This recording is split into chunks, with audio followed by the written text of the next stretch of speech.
Hello everyone, how are you all? I hope you all are good.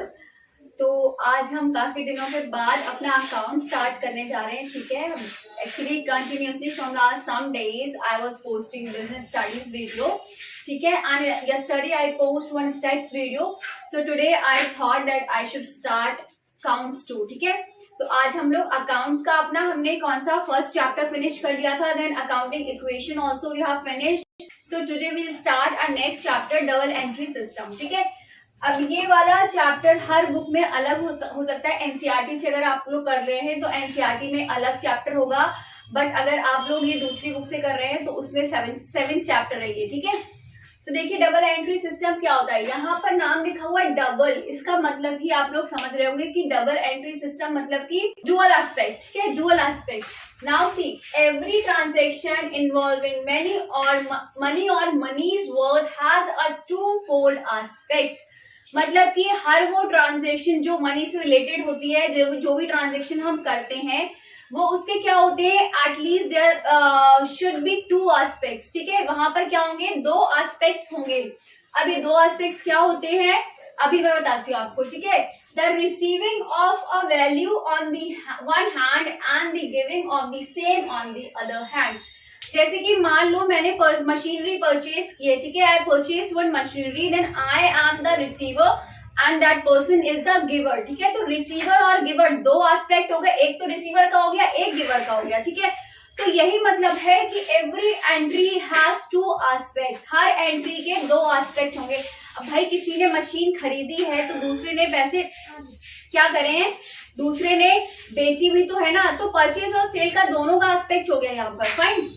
अब देखिए ये तो हो गई हमारी meaning, what is meaning of double entry system. Now one definition is there according to William Pickles, ठीक है। William pickles ने क्या कहा है, The double entry system seeks to record any transactions in money or money's worth is dual aspect. Same वही चीज है but ये इनके अकॉर्डिंग हो गई है। सो this is a definition and this is a meaning, and meaning same है। इन्होंने भी यही कहा है कि हर एंट्री के क्या होंगे, at least there should be two aspect, ठीक है। तो क्या ये दोनों चीज सेम हो गई, okay. So this is the meaning and this is the definition. Now see there are some principles और कैरेक्टरिस्टिक्स, ठीक है। प्रिंसिपल्स क्या है और कैरेक्टरिस्टिक सेम चीज है, ठीक है। First one is to aspect, sorry cut हो गया ये। First one is to aspect, वही चीज है यहाँ पर भी कि अभी सेम चीज चल रही है कि हर एंट्री के क्या होंगे, दो एस्पेक्ट होंगे, ठीक है। Next one is personal and impersonal aspect. अब पर्सनल और इम्पर्सनल क्या होता है, यहाँ पर दो तरह के एस्पेक्ट होंगे, या तो पर्सनल होगा या इम्पर्सनल होगा, ठीक है। अब पर्सनल क्या होगा, पर्सनल जो पर्सन से रिलेटेड होगा, ठीक है। और इम्पर्सनल में क्या दो तरह के आते हैं, रियल और नॉमिनल, जो कि हम आगे भी पढ़ेंगे।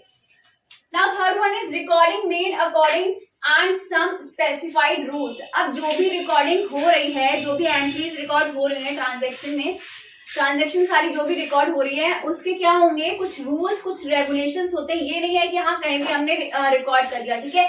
डेबिट के, क्रेडिट के, everything has some rules and regulations, ठीक है। So according to those rules only we'll do the transactions, fine.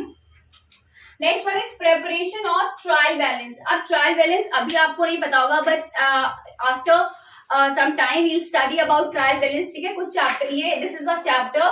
तो इसमें क्या होता है ट्रायल बैलेंस में कि सारी वो ट्रांजेक्शन्स आती है, सारा सब कुछ करने के बाद एक ट्रायल बैलेंस बनता है, जिसमें के बाद क्या उसमें क्या बनता है, trading and PNL and balance sheet, ठीक है। तो ट्रेडिंग एंड पीएनएल बनता है, जिसमें प्रॉफिट एंड लॉस भी फाइंड आउट, और बैलेंस शीट में क्या होता है कि हम उसमें सारी चीजों को, सारे एसेट्स, लायबिलिटीज को, सारी एसेट्स को क्या करते हैं, हम लिखते हैं, fine. And after that balance sheet match होनी चाहिए। अगर मैच हुई तो इट मीन्स हमने जो भी ट्रांजेक्शन की है वो करेक्ट है। अगर मैच नहीं होती है तो इसका मतलब हमने कहीं ना कहीं कुछ रिकॉर्ड करने से या तो छोड़ दिया या फिर कोई मिस्टेक हो गई है, ठीक है। तो उसमें क्या होगा, लास्ट में बैलेंस शीट बन जाएगी, जिससे हमें अपनी कंपनी की फाइनेंशियल पोजीशन पता चल जाएगी, फाइन। तो वही चीज है, यहाँ पर क्या होता है, ट्रायल बैलेंस बनता है। अब देखिए ये तो हो गया हमारा प्रिंसिपल्स और कैरेक्टरिस्टिक्स। अब यहाँ है क्लासिफिकेशन ऑफ अकाउंट्स। अब अकाउंट्स को हमने दो तरह से क्लासिफाई कर रखा है, ठीक है। जो अभी मैंने आपको इसमें भी पढ़ाया था प्रिंसिपल और कैरेक्टरिस्टिक्स में, क्या क्लासिफिकेशन ऑफ अकाउंट्स में कौन कौन से हुए, वन पर्सनल एंड इम्पर्सनल। अब देखिए पर्सनल क्या होता है, पर्सनल मतलब कि किसी पर्सन से रिलेटेड, जैसे कि राम हो गया, ठीक है, श्याम हो गया, ये क्या है, these all are the persons, ठीक है। पर्सनल अकाउंट का मतलब क्या होता है, debit the receiver and credit the giver. जो भी रिसीवर होगा वो हमेशा डेबिट होगा और जो भी गिवर होगा वो हमेशा क्रेडिट होगा। जैसे कि मैंने क्या करा था, मशीनरी परचेज की थी, तो मैं रिसीवर हुई क्योंकि मैंने मशीनरी परचेज की, तो यहाँ आएगा मशीन अकाउंट डेबिट, ठीक है। रिसीवर डेबिट हो गया और गिवर क्रेडिट हो गया। गिवर क्या दिया हमने, कैश दिया, ठीक है। तो टू कैश अकाउंट, जो हमने दिया है वो क्रेडिट हो गया और जो हमने लिया है वो डेबिट हो गया, ठीक है। ये चीज बहुत इंपॉर्टेंट है, इसी से पूरा अकाउंट हमारा आगे चलेगा। So try to understand very carefully because this is the main thing. अब देखिए, पर्सनल अकाउंट हो गया हमारा, debit the receiver and credit the giver, मतलब कि जो रिसीवर होगा वो हमेशा डेबिट होगा और जो क्या होगा, गिवर होगा, वो हमेशा क्रेडिट होगा, ठीक है।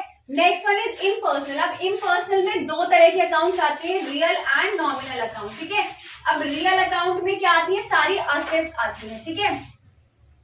रियल अकाउंट में सारी एसेट्स आती है, मतलब कि डेबिट व्हाट कम्स इन, अगर कुछ आया है हमारे पास तो वो डेबिट हो जाएगा, अगर कुछ गया है हमारे पास तो वो क्रेडिट हो जाएगा, फाइन। जैसे कि यहाँ पर मशीन आई थी तो क्या हुआ, मशीन डेबिट हो गई, क्या है, नॉमिनल अकाउंट। अब ये तो हो गया हमारा रियल अकाउंट, ठीक है। जो असेट्स आएगी वो हम डेबिट कर देंगे, जो जाएगा वो हम क्रेडिट कर देंगे। Now third one is nominal account. Nominal क्या होता है, debit all expenses and losses और credit all incomes and gains. अब इसमें क्या होगा, जितने भी इनकम एक्सपेंसेस होंगे या फिर लॉसेस होंगे वो सारे डेबिट हो जाएंगे और जितनी भी इनकम्स होंगी या फिर गेन्स होंगे वो सारे क्या हो जाएंगे, क्रेडिट हो जाएंगे, ठीक है।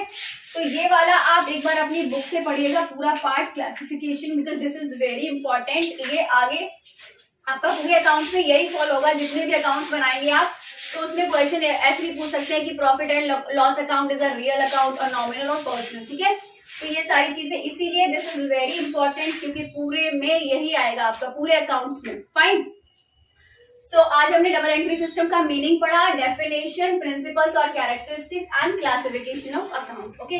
सो this is all for today, we'll start next part in our next video and so I hope you all understand. If you understand then kindly do like, comment, share and subscribe my channel. So till then, bye bye, take care, have a good day, take a screenshot.